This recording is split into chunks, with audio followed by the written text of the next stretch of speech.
안녕하세요. 반갑습니다. 주갈성의 유형욱입니다. 오늘 성경 가이드 이제 첫 번째 시간을 시작하도록 하겠습니다. 여러분들 예상했다시피 오늘은 이제 창세기를 좀 같이 공부하려고 합니다. 성경의 제일 첫 번째 시작되는 이 창세기 책은요, 너무나 중요한 책이죠. 너무나 중요합니다. 창세기는 1장서부터 50장까지 굉장히 길죠. 긴데 우리가 간략하게 크게 두 부분으로 나눠서 우리가 좀 공부를 하면 좋겠습니다. 첫 번째 앞에 1장서부터 11장까지 내용은요, 굉장히 중요한 네 가지 주제가 나오고 있습니다. 창조, 그 다음에 타락, 그 다음에 홍수, 바벨탑, 이 네 가지 주제가 앞에 11장까지 굉장히 중요한 내용을 다루고 있고요. 그 다음 이제 12장서부터 50장 마지막까지는요, 그 믿음의 선조들, 족장들의 이야기가 나오고 있습니다. 여러분들 잘 알다시피 아브라함, 또 이삭, 야곱, 요셉, 이 네 사람의 족장 이야기가 쭉 연결되고 있으면서 이스라엘 백성들이 어떻게 애굽에 들어가게 되는지까지 얘기가 창세기에 다 나와 있습니다. 여러분, 창세기는요, 왜 중요하냐면 바로 인류의 기원을 정확하게 설명을 하고 있습니다. 여러분들 보통 철학자들이 얘기하는 가장 첫 번째 질문이 뭐냐면 인간이 어디로부터 왔느냐? 여러분들 여기에 대한 답을 열심히 고민을 하고 있어요. 여러분, 성경은 이미 인간이 어디로부터 왔는지, 어떻게 만들어졌는지, 어떤 역사를, 기원을 가지고 있는지 정확하게 설명을 하고 있습니다. 그리고 여러분, 제일 중요한 문제입니다. 왜 인간이 죄인이 되었는지, 왜 모든 사람은 죄인이라고 말하는지, 유독 다른 데서는 인간은 하늘이다, 하늘과 같은 존재다, 그렇게 대단하게 인간의 존재를 가장 높여서 말하는데 성경은 그렇지가 않아요. 성경은요, 인간은 죄인이다, 그리고 흙으로 만든 피조물이다 라고 얘기를 하고 있어요. 이 이야기를 창세기를 통해서 우리가 정확하게 알아야 됩니다. 그래서 하나님 백성의 기원을 정확하게 설명해 주고 있고요. 이 온 세상의 기원이 어떻게 시작됐는지를 정확하게 말해주고 있고, 또 인간의 기원을 정확하게 말해주고 있고, 특별히 하나님과 인간의 관계에 처음에 이 시작이 어떻게 됐는지를 이 창세기 책이 정확하게 설명을 하고 있습니다.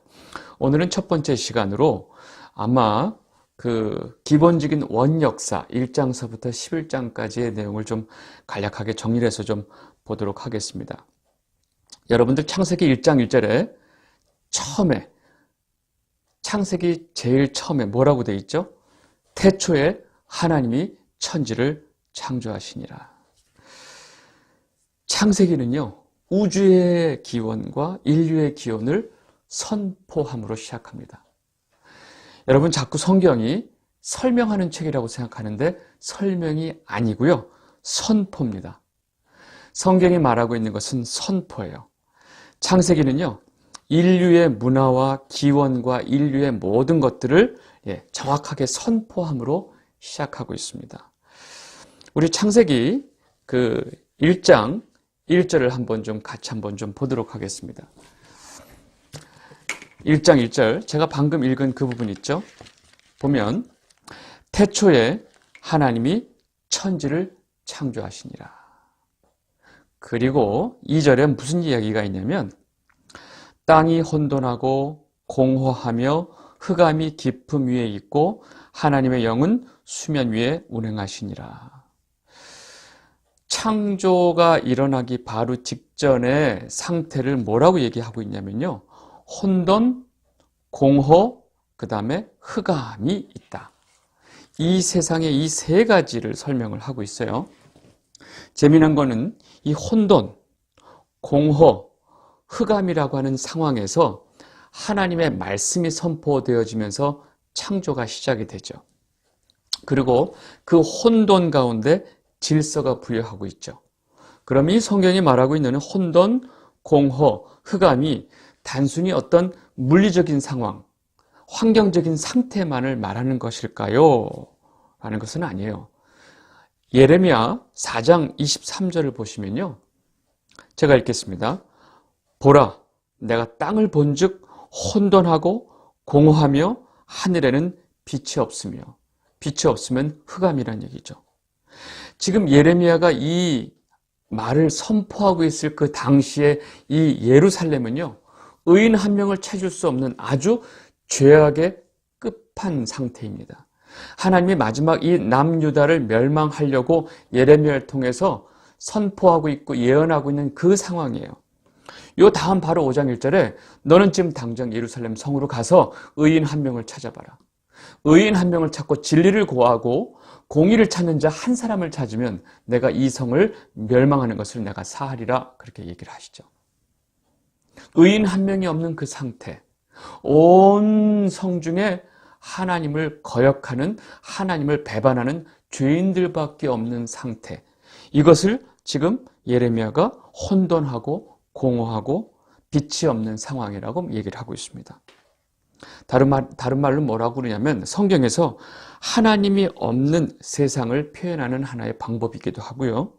하나님의 의의가 없는 인간들의 모습, 온통 죄인들의 삶의 모습을 바로 혼돈, 공허, 흑암 이렇게 표현을 합니다. 이 선포가 이루어진 후에 바로 이제 하나님의 창조 사역이 시작이 되죠. 여러분 잘 알다시피 첫째 날은 빛과 어둠이 만들어졌고, 둘째 날은 궁창, 바다, 육지, 그 다음에 셋째 날은 육지에 살 식물들이 만들어지고, 넷째 날은 낮과 밤, 그 다음에 낮과 밤의 그 광명체들, 해, 달, 별들이 만들어지죠. 다섯째 날은 바다와 육지와 공중에 있는 그 생물들이 만들어집니다. 그리고 여섯째 날에 들짐승, 즉 그 육지에 있는 많은 짐승들과 사람이 창조됩니다. 그리고 마지막 일곱째 날에 하나님께서 안식하시죠. 이 가장 기본적인 우리 창조의 내용을 가지고 몇 가지만 좀 살펴보도록 하겠습니다. 우리 그 첫째 날, 둘째 날, 셋째 날 하나님이 창조하신 것을 보니까요, 잘 보시면 이 3일 동안 창조하신 것은요, 우리가 기본으로 나눔의 창조라고 그래요. 왜 그러냐면 첫째 날 보세요. 첫째 날 창세기 1장 4절을 보시면요, 보세요. 빛이 하나님이 보시기에 좋았더라. 하나님이 빛과 어두움을 나누사 그러죠. 첫째 날 하나님이 무슨 일을 하셨냐면 빛과 어둠을 나누셨대요. 둘째 날 볼까요? 7절에 보시면 하나님이 궁창을 만드사 궁창 아래의 물과 궁창 위의 물로 나뉘게 하시니, 둘째 날 하신 게 뭐냐면 궁창이라고 하는 것은 지금 이 공간, 하늘이죠. 물을 만드셨는데 궁창 위의 물과 궁창 아래 물로 나뉘게 하시고, 그 다음에 셋째 날은 뭐냐면요, 바다와 뭇, 땅이죠. 땅을 이렇게 분리하신 거죠. 잘 보세요. 첫째 날, 둘째 날, 셋째 날은요, 하나님이 다 나누고 계세요. 분리를 하고 있습니다. 분리하고 계시고요. 그 다음 넷째 날, 다섯째 날, 여섯째 날에 창조하신 것은요, 그 분리한 공간에 하나님이 채우고 계세요. 그래서 4일째, 넷째 날은 그 궁창에다가 해와 달과 별을 창조하시죠. 다섯째 날은 하늘에 새를 만드시고 바다에 물고기를 만드시고, 성경에 보면 각기 종류대로 다 만드셨다고 그래요. 그 다음에 6일째 되는 날은 그 땅 위의 짐승과 인간을 만들고 계시죠. 여러분 잘 생각해 보세요.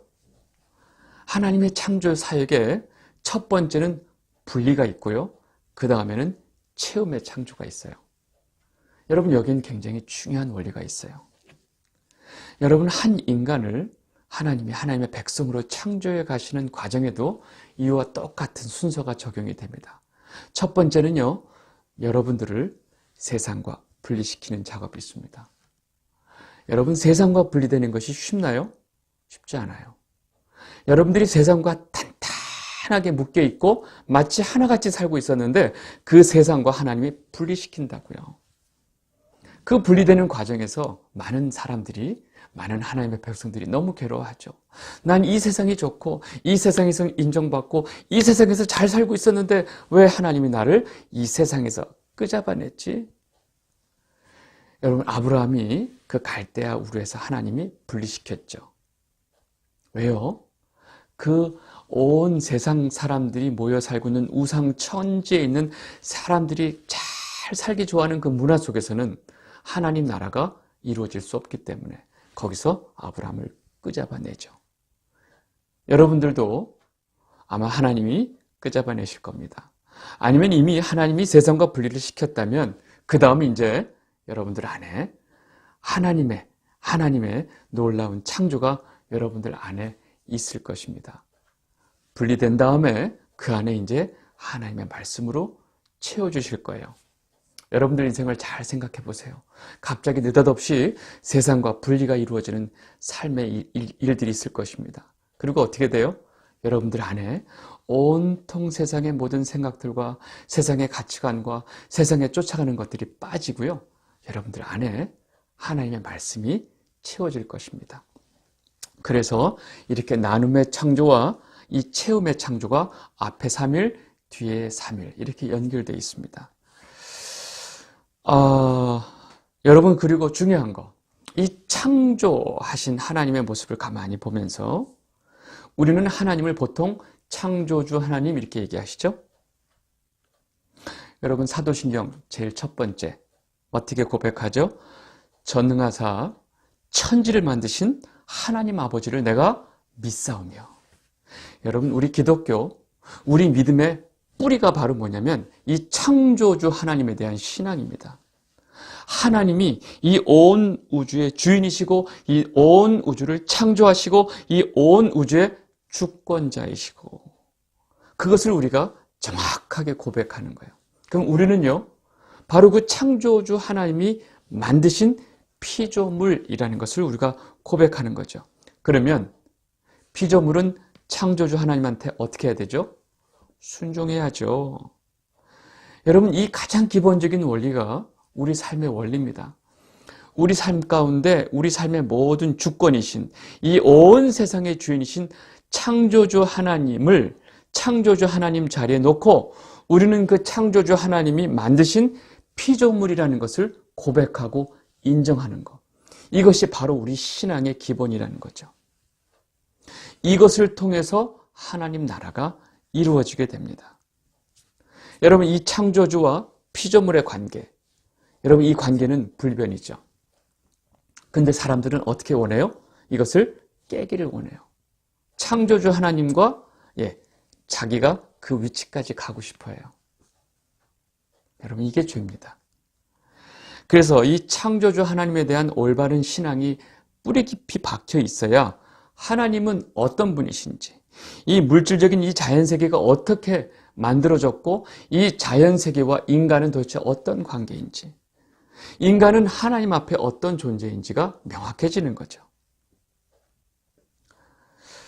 여러분, 이것이 바로 우리가 창조주 하나님을 고백하는 우리 사도신경 첫 번째 첫 문장의 그 고백이 너무나 중요합니다.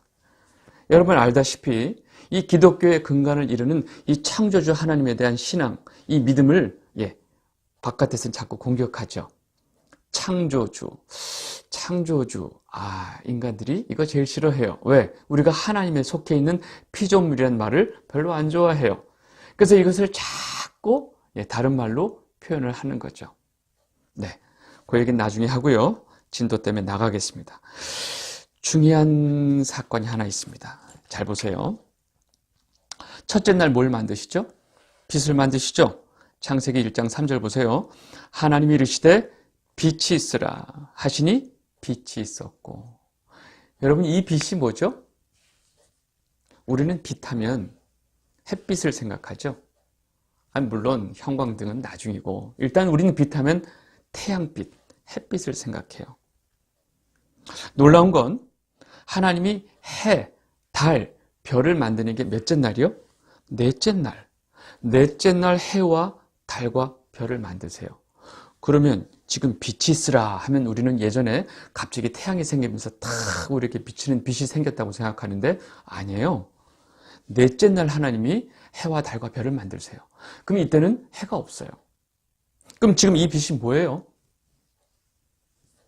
빛이 있으라 해서 빛이 있었고, 이 빛이 뭐예요? 여러분, 이 빛을 우리가 정확하게 알아야 됩니다. 이 빛은요, 여러분, 빛의 근원이신 하나님 있죠? 이 하나님으로부터 나오는 그 빛. 이 하나님이라고 하는 진짜 발광체로부터 나오는, 하나님을 발광체라고 하니까 좀 죄송한데, 하나님으로부터 나오는 그 빛, 이 빛이 진짜 빛이죠. 이 빛은요, 하나님의 신적인 능력, 그리고 이 온 만물을 창조케 하고 존재케 하는 그 하나님의 그 생명력, 이게 바로 빛이죠. 이것이 하나님으로부터 나오는 그 빛이에요. 그래서 여러분 셋째 날 보시면요, 셋째 날 이미 하나님이 그 땅, 이 바다와 뭇을 이렇게 나눠 놓고 거기다가 풀과 채소와 나무를 내라. 지금 태양이 있지도 않은데 풀, 채소, 나무가 지금 자라고 있어요. 우리는 광합성이란 말을 알고 있어요. 그래서 모든 식물은 태양이 있어야 자란다. 아니에요. 태양을 하나님은 만드셨고요. 태양 만들기 전에 식물, 채소, 나무를 만드셨어요. 그러면 식물, 채소, 나무가 자랄 수 있는 그 생명력은 태양이 아니고 바로 하나님이 주신 그 생명력 때문에 살아나는 거죠. 생명체를 존재케 하는 힘, 그것은 태양이 아니고 바로 창조주이신 하나님으로부터 나오는 그 빛, 생명의 빛입니다. 그 생명의 근원인 그 빛이요, 네, 사실은 우리 눈에 안 보이죠. 감춰져 있어요. 근데 그 감춰진 생명력의 하나님의 그 빛이 이 땅에 오셨어요. 이걸 누가 정확하게 표현했냐면 요한이 표현을 했습니다. 요한복음 1장 9절에 뭐라고 그러냐면 참빛, 진짜 빛이죠. 참빛, 곧 세상에 와서 각 사람에게 비추는 빛이 있었나니 그래요. 여러분 아시겠죠? 이 참빛이 누군지. 바로 예수 그리스도죠. 진짜 빛의 실체가 오셔서 그때서부터 이제 창조가 새로 시작되는 것입니다. 그것을 성경이 뭐라고 그러냐? 새 창조, 이런 말을 쓰죠. 새 창조. 여러분 첫째 날 하나님이 창조하신 그 빛이 뭔지 아시겠죠? 네, 여러분 그거 분명히 알고 계셔야 돼요. 여러분 창세기 읽다 보면 잘 보세요. 1장서부터 쭉 창조 얘기가 나와요. 하나님이 첫째 날 뭘 만드시고 둘째 날 뭘 만드시고 쭉 나오죠. 그리고 2장 3절까지 쭉 하세요. 그리고 이제 마지막에 뭘 하시죠? 안식하시죠. 우리는 안식이란 말 굉장히 익숙해요. 왜냐하면 하나님이 6일 동안 창조하시고 7일째 되는 해 안식하셨다 그러죠. 여러분 제가 여러분께 질문해 볼게요. 하나님이 7일째 왜 안식하셨어요? 하나님이 6일 동안 열심히 창조하시고 7일째 아이고 힘들어 이래서 쉬셨어요? 아니에요.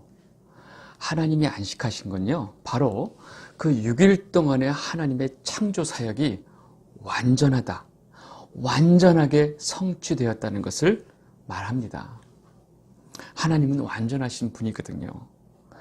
여러분 이 하나님이 만들어 놓으신 이 6일간의 모든 창조는요, 완전한 상태로 완벽하게 창조되었어요. 여러분 이제 항상 궁금하셨을 수도 있고요. 여러분들 잘 아셨을 수도 있는데 이 창세기 보면 1장 1절서부터 2장 3절까지 1차적으로 하나님이 안식하시면서 창조가 끝나죠. 그리고 2장 4절서부터 갑자기 또 창조 기사가 나와요. 앞에 얘기는 뭐고 뒤에 얘기는 뭐야? 이 창조가 창조 기사가 두 번이 반복이 됩니다. 근데 잘 보시면요. 1장 1절서부터 2장 3절까지 첫 번째 나오는 창조 기사는요. 전체적인 하나님이 온 세상을 만드시는 창조의 전체적인 중심이 있고요. 2장 4절서부터 나오는 그 창조 기사는요. 인간, 즉 사람을 창조하시는 일을 좀 더 확대, 클로즈업 하셔서 이야기를 하고 있습니다. 다시 말해서 2장의 창조 기사는요. 이 인간의 창조의 내용을 좀 더 조명하고 집중적으로 클로즈업 시켰다라고 보시면 됩니다. 그래서 이 하나님의 성품과 인간의 위치를 좀 더 다른 관점에서 다시 설명을 하고 있죠. 그래서 인간을 창조하시는 모습을 우리는 2장의 내용을 보고 좀 더 상세하게 알 수 있습니다. 어떻게 하냐면요. 인간의 근원은 바로 뭐라고 되어 있냐면 흙이다 이렇게 얘기를 하고 있습니다. 이걸 우리가 2장 내용을 통해서 알 수 있는데 2장 7절을 보세요. 보시면요. 여호와 하나님이 땅의 흙으로 사람을 지으시고 생기를 그 코에 불어넣으시니 사람이 생명이 된지라. 여러분 인간의 근원이 뭐라고요? 흙이요. 흙. 이걸 이제 영어 성경에 보면 dust, 먼지, 티끌이라고 나와 있어요. 아담이란 말이 티끌이란 말이거든요. 결국 인간은 흙이라는 거죠. 흙으로 사람을 만드시고 거기다가 중요한 게 있어요. 하나님이 그 코에 생기를 불어넣으시니까 비로소 사람이 생명, living thing, 살아있는 것이 된다. 여러분 하나님의 형상대로 지음을 받고 하나님의 생기를 받은 인간은요. 여러분 그 인간 자체, 생명인 이 상태는요. 바로 하나님의 생기가 들어와 있는 상태를 얘기하는 거예요. 그래서 이 인간은요. 하나님을 떠나서는 절대로 살 수 없는 존재죠. 문제는 이 생기가 빠지면 문제예요. 여기서 우리가 한 가지 늘 오해하고 있었던 건 뭐냐면 하나님이 먼저 흙으로 막 무슨 우리 차력을 뭐 만들듯이 이렇게 만들어놔서 이렇게 차력으로 만든 모형에 하나님이 생기를 딱 집어넣으니까 사람이 확 살아났다고 생각해요. 아니에요. 생기를 집어넣지 않은 다른 모든 동물들은요. 똑같이 숨 쉬면서 살아있어요. 무슨 얘기냐면 하나님이 흙으로 지으셨다고 하는 그 상태 자체가 이미 살아 숨쉬고 있는 거예요. 근데 거기에 하나님이 생기를 불어넣으신 거예요. 그래서 그 생기를 불어넣음으로 인해서 사람이란 존재가 다른 동물들과 구별이 되는 거죠. 왜 하나님은 사람을 이렇게 지으셨을까요? 하나님의 형상대로 지었고 거기다 생기를 불어넣으셔서 생명을 만드시고 그 인간으로 하여금 다른 모든 피조물들을 다스리게 하신 거죠. 여러분 이 이야기는 왜 중요하냐면 인간의 본래 상태가 어떤 상태여야 하는지를 우리가 알아야 하고요. 지금 현재 우리의 상태가 어떤 상태인지를 알아야 합니다. 그리고 우리가 저 영혼이 없는 동물들과는 무슨 차이가 있는지를 분명히 알아야 돼요. 그냥 콧김 나오고 움직이면 다 살아있다고 생각하는데 그게 살아있는 게 아니란 얘기죠. 그 얘기가 그대로 나와 있습니다. 1장 28절 보시면 하나님이 그들에게 복을 주시며 하나님이 그들에게 이르시되 생육하고 번성하여 땅에 충만하라. 땅을 정복하라. 바다의 물고기와 하늘의 새와 땅에 움직이는 모든 생물을 다스리라 하시니라. 즉 하나님은 인간을 창조하시고요. 이 모든 다른 피조물을 인간이 다스리도록 했죠. 이것이 원래 하나님이 인간을 만드셨을 때 첫 번째 상태입니다. 그리고 다른 모든 피조물에는 없는 하나님의 생기가 사람에게 있었다는 거죠. 그래서 우리 인간에게 가장 필요한 게 바로 뭐냐면요. 그 하나님의 생기예요. 근데 죄로 인해서 이 생기가 빠져나갔죠. 하나님이 떠나셨어요. 우리 안에 죄가 있는 이상 하나님의 생기가 거할 수 없기 때문에. 그래서 이 죄의 문제를 하나님이 예수 그리스도를 통해서 해결을 하시고 우리에게 어떻게 해요? 하나님의 생명, 하나님의 성령이 우리에게 오신 거예요. 그래서 우리 안에 하나님의 성령이 와 계셨을 때가 바로 우리가 본래 인간의 상태죠. 여러분 이 완전한 모습 속에서 결국 이 창세기가 중요한 얘기를 하고 있습니다. 3장서부터 바로 그 얘기가 뭐냐면 타락에 대한 얘기입니다. 여러분 타락, 인간이 어떻게 타락했느냐 하는 얘기에서 가장 그 중심부에 있는 게 바로 뭐냐면 선악과죠. 선악과. 사람들이 그래요. 왜 선악과를 만들어 놓으셨냐고. 여러분 선악과는요. 창조주 하나님과 피조물인 인간 관계의 관계성을 얘기를 하고 있습니다. 한계가 있어요. 여러분 이것이 바로 선악과예요. 하나님이 아담에게 그랬죠. 이 에덴 동산에 있는 모든 과실들을 네가 임의대로 마음대로 먹을 수 있지만 저 동산 중앙에 있는 이 선악과 생명나무는 손대지 말아라. 하나님이 명령하신 그 명령을 그만 두 나무를 이 인간은 다른 모든 피조물을 다스리는 왕노릇하고 있었지만 하나님 아래에 있었기 때문에 이것을 지켜야만 했어요.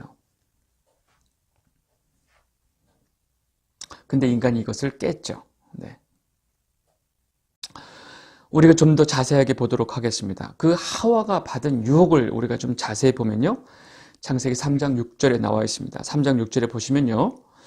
여자가 그 나무를 본즉 먹음직도 하고 보암직도 하고 지혜롭게 할 만큼 탐스럽기도 한 나무인지라.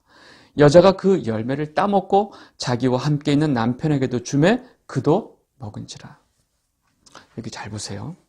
먹음직도 하고 보암직도 하고 지혜롭게 할 만큼 탐스럽다 그러죠. 여러분 요 세 가지가 죄의 출발지고요. 뱀이 인간을 유혹하는 가장 이 핵심적인 세 가지 요소입니다. 그리고 요 세 가지를 자극했을 때 바로 인간은요. 자기 중심성을 생각하게 돼 있어요. 자기 중심성을 가지고 있는 죄인인 인간이 가장 좋아하는 게 요 세 가지예요. 그래서 먹음직도 하고 보암직도 하고 지혜롭게 할 만큼 탐스럽다 하는 이 이야기를 요한 1서 2장 15절에 뭐라고 얘기하고 있냐면 그대로 제가 보겠습니다. 요한 1서 2장 15절 16절 제가 읽겠습니다. 이 세상이나 세상에 있는 것들을 사랑하지 말라. 누구든지 세상을 사랑하면 아버지의 사랑이 그 속에 있지 아니하니. 이는 세상에 있는 모든 것이 육신의 정욕과 안목의 정욕과 이생의 자랑이니 다 아버지께로 온 것이 아니요 세상으로 쫓아온 것이라. 잘 보세요. 육신의 정욕, 먹음직도 하고 안목의 정욕, 보암직도 하고 그 다음에 이생의 자랑 뭐예요? 지혜롭게 할 만큼 탐스러운지라. 모든 죄인들은요. 이 세 가지를 위해서 살게 돼 있어요. 여러분 내 몸을 위해서 살고 있고요. 내 눈에 보기 좋은 것을 위해서 열심히 살고 있고요. 내가 이 생의 자랑, 이 삶에서 내가 다른 사람들한테 내가 얼만큼 내가 자랑을 할 것을 찾아가느냐. 여러분 가만히 생각해 보면요. 우리의 살아가는 목적이 이 세 가지 안에 다 있어요. 놀라운 건 성경이 이것이 아버지께로 온 것이 아니래요. 지금 하와에게 뱀이 와서 선악과를 보여주면서 선악과가 이렇게 먹음직스럽고 보암직도 하고 지혜롭게 할 만큼 탐스럽게 한 나무인 것처럼 보이게 한 게 누구였냐면 뱀이었어요. 뱀. 결국 어떻게 해요? 따먹죠. 따먹고 그 옆에 있는 자기 남편 아담에게도 줘서 둘이 같이 먹게 되죠. 어떻게 됐을까요? 결국 이 일로 온 인류는 죄악 속에 들어가게 됩니다. 이렇게 하와가 선악과를 따먹은 그 결과를 보도록 하겠습니다. 첫 번째는요. 제일 중요한 거죠. 바로 하나님과의 관계가 깨집니다. 그 깨진 증거가 어디 있냐면 하나님이 아담과 하와를 부르는데 아담과 하와가 하나님의 낯을 피해버려요. 창세기 그 3장 8절을 보겠습니다. 8절. 그들이 그날 바람이 불 때 동산에 거니시는 여호와 하나님의 소리를 듣고 아담과 그의 아내가 여호와 하나님의 낯을 피하여 동산나무에 숨은지라. 하나님과의 그 관계가 깨지면서 하나님의 낯을 피할 수밖에 없는 인간이 되어버렸어요. 여러분, 죄인들은요, 하나님의 낯을 피합니다. 여기서 나아가서 하나님 존재를 부인해버려요. 하나님이 어디 있어? 하나님? 죽어봐야 하는가 하나님? 그거 가지고 장사하고 앉았네? 하나님이 어디 있어? 하나님을 자꾸 부인하고 싶어요.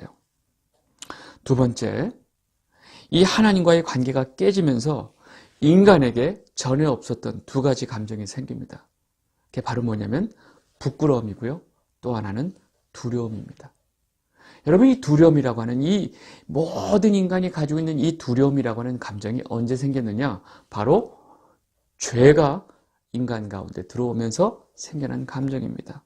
그래서 이 부끄러움과 두려움은 죄의식으로부터 온 감정이라고 보시면 됩니다. 우리 창세기 3장 10절을 보겠습니다. 이르되 내가 동산에서 하나님의 소리를 듣고 내가 벗었으므로 두려워하여 숨었나이다.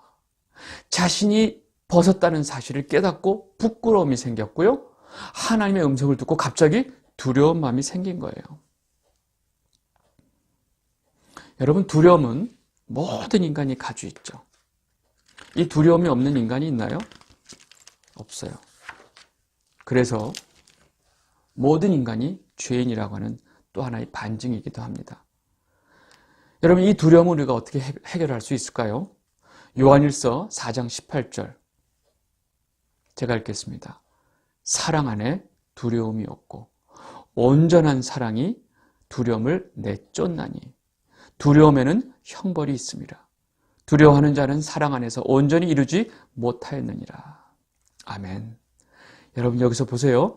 사랑이 그 두려움을 내쫓나니. 근데 그 사랑이 뭐죠? 우리가 서로 누구 좋아 누구 좋아 이게 사랑인가요? 아니에요. 요한일서에서 요한이 정확하게 얘기하고 있죠. 하나님은 사랑이시라. 다시 말해서 우리 안에 그 사랑이 두려움을 내어쫓는데 그 사랑은 뭐라고요? 하나님이 우리 안에 있을 때 비로소 우리는 그 두려움을 내어쫓을 수 있고요. 원래 죄 짓기 전에 두려움이 없었던 상태로 갈 수 있다고요. 우리 안에 하나님이 계실 때 우리는 비로소 그 두려움을 내어쫓을 수 있습니다. 모든 인간이 가지고 있는 그 두려움은 바로 하나님만으로 해결할 수 있다는 거죠. 여러분, 이것이 바로 죄를 지은 인간들의 결과, 타락의 결과입니다. 그 다음에 이 모든 것이 다 끝났다 싶었을 때 하나님이 놀라운 말씀을 하세요. 이것을 보통 이 성경에서 신학자들이나 보통 목사님들이 이 얘기를 뭐냐면 원시복음이다 이런 말을 하는데, 제가 그 원시복음, 성경에 나오는 제일 첫 번째 복음의 내용을 한번 좀 보도록 하겠습니다. 그게 바로 뭐냐면 창세기 3장 15절입니다. 지금 우리 방금 봤던 부분인데 잘 보세요. 창세기 3장 15절 내가 너로 여자와 원수가 되게 하고 내 후손도 여자의 후손과 원수가 되게 하리니 여자의 후손은 내 머리를 상하게 할 것이요 너는 그의 발꿈치를 상하게 할 것이니라 하시고. 여러분, 이것을 원시복음이라고 그래요. 지금 하나님이 뱀하고 여자한테 하시는 말씀인데 이게 왜 복음이 될까요? 잘 보세요. 제가 간단히 설명하겠습니다. 하나님이 계시고 인간의 관계가, 하나님과 그 피조물인 인간이 있었죠. 그리고 이제 여기 뱀이 갑자기 나타났어요. 그럼 제가 삼각관계를 얘기를 해볼게요. 하나님이 있고 인간이 있고 뱀이 있어요. 원래 하나님과 인간이 같은 편이죠. 근데 갑자기 뱀이 와서 인간을 꼬드겨서 하나님과의 관계, 제일 중요한 그 관계를, 선악과를 떠먹으면서 깨게 만들었죠. 이 관계가 깨지면서 어떻게 돼요? 인간은 하나님과 원수가 된 거예요. 원수. 그리고 지금 이 하나님을 놔두고 이 뱀과 인간이 한 팀이 됐죠.